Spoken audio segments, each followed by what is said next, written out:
toàn đất căng sinh lý, lụa đây cho lệp giật đấy đây cú à chi vật cắm nâng khai ai cái xa phò táng và đấng à tây tắc bọc lắc đặc cục muối mua căng sinh lý chia mà chắc cầm hôn Yuta Nayumi Suta lụa đây cho treo bán chun rừng cướp và đấng bị bật cho bóc nâng khai chỉ toàn đất tam âm nạch xa đầy cả sát tháp bố lệch 124 XWL cho ngay thì đập rầm bay khai cùng phẹ chứ năm bị bọn 125 rồi bắt tụ là cá cầm pùl toàn đất ở rục ní miền đại cù chmut son phali banសហការគ្នាលក់ដីឲ្យប្រជាពលរដ្ឋ96គ្រួសារប្រមូលលុយពីជនរងគ្រោះរាប់សែនដុល្លារប៉ុន្តែមិនប្រគល់ដីឬធ្វើបានកម្មសិទ្ធិឲ្យអ្នកទិញដីប្រជាពលរដ្ឋរងគ្រោះកើតទុកមិនសុខចិត្តក៏បានមកដាក់ពាក្យបណ្ដឹងក្រុមហ៊ុន Yuta Nayumi Suta ចូលរដ្ឋបាលក្រុងព្រះវិហារកាលពីថ្ងៃទី5 ខែមិនិនាឆ្នាំ2024ប៉ុន្តែពុំបានទទួលលទ្ធផលទើបពួកគាត់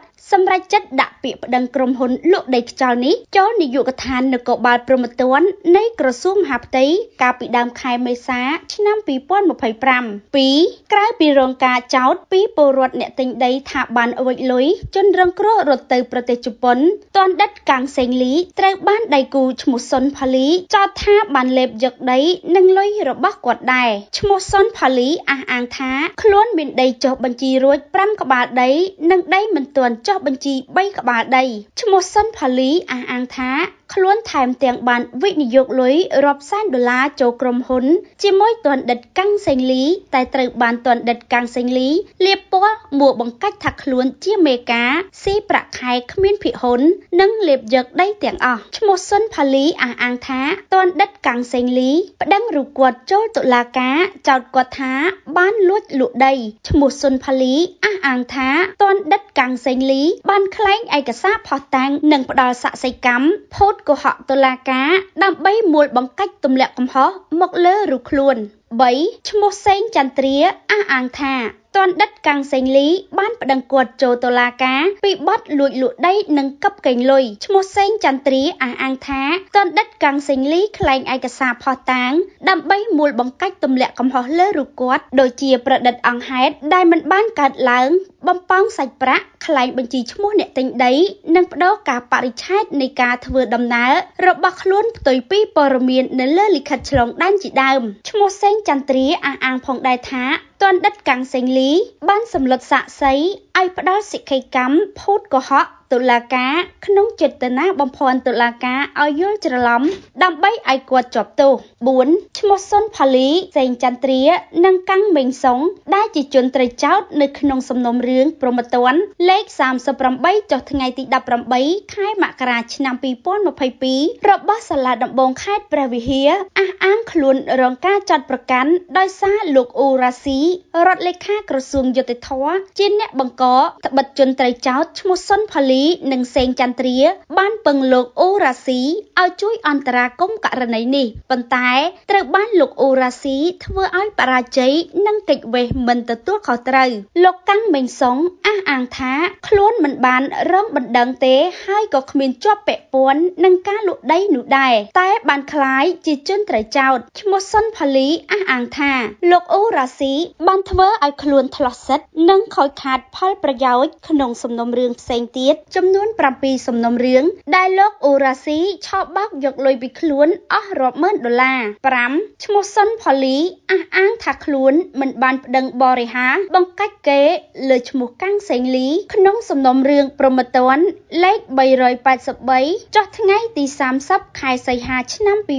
2021របស់អាយកាអមសាលាដំបងខេត្តព្រះវិហារទេហើយខ្លួនក៏មិនបានប្តឹងបរិហារបង្កាច់គេលើឈ្មោះសុកសំណាងនិងគក់យ៉ាដាក្នុងសំណុំរឿងព្រហ្មទណ្ឌលេខ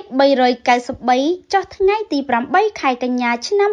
2021ដែរត្បិតនៅចំពោះមុខតំណាងអាយកានិងនៅចំពោះមុខយុត្ថាធិការជំនុំជម្រះឈ្មោះសុកសំណាងនិងឈ្មោះគក់យ៉ាដាបានសារភាពថាខ្លួនពិតជាបានយកសម្ភារៈនិងឯកសារចេញពីការិយាល័យក្រុមហ៊ុនដោយខ្លឹមសារនៃពាក្យបណ្ដឹងរបស់ឈ្មោះសុនផាលីមែនប៉ុន្តែការសម្រេចតម្កល់រឿងទុក ឥតចាត់ការជាឆន្ទានិស្សិតរបស់តំណាងអាយិកាឈ្មោះសុនផាលីអះអាងថាខ្លួនមិនបានប្រឌិតអង្គហេតុនិងផុសតាងដើម្បីមួលបង្កាច់ឈ្មោះកាំងសេងលីឈ្មោះសុកសំណាងនិងឈ្មោះគក់យ៉ាដាឡើយគឺខ្លួនប្តឹងបុគ្គលទាំង3នេះដោយផ្អែកលើអង្គហេតុត្រឹមត្រូវមានផុសតាងនិងសាក្សីហើយខ្លួនមិនបានផ្ដល់សិក្ខីកម្មភូតកុហកទេ6ឈ្មោះសុនផាលីសេងចន្ទ្រានិងកាំងមេងសុងសូមអំពាវនាវឯកឧត្តមឧបនាយករដ្ឋមន្ត្រីកើតរិទ្ធរដ្ឋមន្ត្រីក្រសួងយុតិធម៌មេត្តាជួយពិនិត្យសំណុំរឿងព្រហ្មទណ្ឌលេខ38ចុះថ្ងៃទី18ខែមករាឆ្នាំ2022របស់សាលាដំបងខេត្តព្រះវិហារដើម្បីផ្ដល់យុត្តិធម៌ដល់ពួកគាត់ឈ្មោះសុនផាលីសូមអំពាវនាវឲ្យឯកឧត្តមឧបនាយករដ្ឋមន្ត្រីកើតរិទ្ធមេត្តាពិនិត្យសំណុំរឿងព្រហ្មទណ្ឌលេខ383ចុះថ្ងៃទី30ខែសីហាឆ្នាំ2021របស់អាយិកាអមសាលាដំបងខេត្តព្រះវិហារនិងចេញអធិបញ្ជាបង្គាប់ឲ្យឯកឧត្តមព្រះរាជអាជ្ញានៃអាយិកាអមសាលាដំបងខេត្តព្រះវិហារចោទប្រកាន់ទណ្ឌិតកាំងសេងលីនិងបពពួកឈ្មោះពេជ្រសូឡាពីបទរំលោភលើទំនុកចិត្តលេបយកដីរបស់ខ្លួនឈ្មោះសុនផាលីឈ្មោះសុនផាលីក៏អំពាវនាវឲ្យសាលាដំបងខេត្តព្រះវិហារសម្រេចឲ្យខ្លួនរួចផុតពីបទចោទក្នុងសំណុំរឿងព្រហ្មទណ្ឌលេខ246ចុះថ្ងៃទី13ខែមិថុនាឆ្នាំ2023សំណុំរឿងព្រហ្មទណ្ឌលេខ256ចុះថ្ងៃទី16ខែមិថុនាឆ្នាំ2023និងសំណុំរឿងព្រហ្មទណ្ឌលេខ384ចុះថ្ងៃទី29ខែសីហាឆ្នាំ2023របស់សាលាដំបងខេត្តព្រះវិហារត្បិតខ្លួនមិនបានប្តឹងបរិហារបង្កាច់កេរ្តិ៍ឈ្មោះកាំងសេងលីសុកសំណាងនិងគក់យ៉ាដាដោយភូតកុហកតុលាការទេចំណែកជនរងគ្រោះដែលបានទិញដីពីក្រុមហ៊ុនយូតាណាយូមីស៊ូតារបស់ទណ្ឌិតកាំងសេងលីក៏សូមស្នើឲ្យឯកឧត្តមអភិសន្តិបណ្ឌិតសសុខាឧបនាយករដ្ឋមន្ត្រីក្រសួងមហាផ្ទៃនិងឯកឧត្តមងេងជួរប្រធាននាយកដ្ឋាននគរបាលព្រហ្មទណ្ឌនៃក្រសួងមហាផ្ទៃសូមមេត្តាពិនិត្យពាក្យបណ្ដឹងរបស់ពួកគាត់ដែលបានដាក់ចូលនាយកដ្ឋាននគរបាលព្រហ្មទណ្ឌកាលពីដើមខែមេសាឆ្នាំ2025និងចាត់ការលើជនឆបោកកាំងសេងលីដោយមើងម៉ាត់